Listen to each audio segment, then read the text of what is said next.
I had to get out of here. I looked around the restaurant at other women acting coy with their first dates or sitting on the same side of the booth during probably their 30th date. I sucked in a defeated breath and reached for my wine glass, taking a long sip of chilled Sauvignon Blanc. The citrus flavor danced on my tongue, and I looked anywhere but at the man who was droning on in front of me. He was cute. Not my type, but cute enough. His hair was a mousy brown and kind of lay like a floppy hat on his head. It seemed like the kind of cut he got in college but just never grew out of. And at 40, that was something you should probably grow out of. His brown eyes were puppy dog-like. That's what he was, a puppy dog. A 40-year-old puppy dog named Dean. "So, that's why I lost my job," he said with a sigh. I had no idea why he lost his job, because I hadn't been listening since he told me about how he lied on his resume about charity work in Uganda. He might look like a puppy, but he was not innocent. I wondered why my editor had set me up with this idiot, or why I had agreed.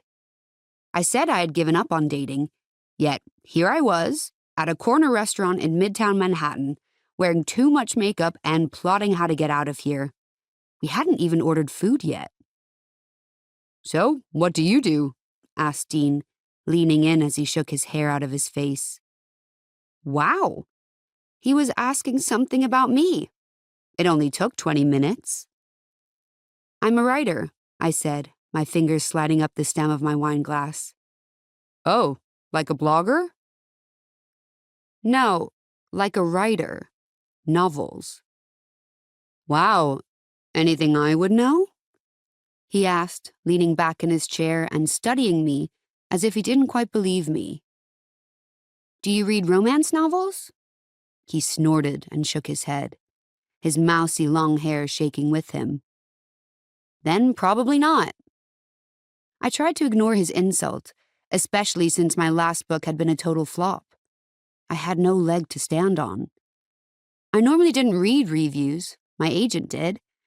Typically, she shared the ones that really mattered, the good and a sprinkle of bad to save my pride. But this time there was hardly more than a dash of praise, and it came from my diehard fans who would defend me until the end. But even some of them had turned on me. I couldn't blame them. I had been in a complete rut since the book prior, which had made it to the Amazon bestseller list in the romance category. That one I'd been inspired for. My best friend had found herself in a sticky spot in life, but in the end, it landed her with a beautiful baby girl and a loving husband. A wealthy, loving husband, like billionaire status. It was such an unexpected story. That's what people craved. The fantasy in life, the excitement of meeting someone new, and the messiness that came with falling in love. It was the typical romance trope of opposites attracting. People ate that up. I knew they expected me to follow it up with a book just as good, but I had nothing to draw inspiration from. I had been seeing someone for a while. His name was Josh. He was a writer like me, but in the sci-fi genre. It was nice to have someone to talk to who understood this life of writing in coffee shops, word counts, and deadlines. My editor had set me up with him. I should really stop trusting her with my love life. She thought it would be a good match because we had so much in common. And it was a good match. Until it wasn't. Our first date was one for the books. Literally. I didn't think we stopped talking or kissing or coming up for air the entire time. I was completely consumed by him. His intellect, voice, passion for writing, his hand on my knee. It was nothing like this date, where the only thing I wanted to do was find an exit. Maybe I'd been lonely for so long that I got lost in Josh. We became practically inseparable after that. He came to work out of my favorite coffee shop, and I went with him to his.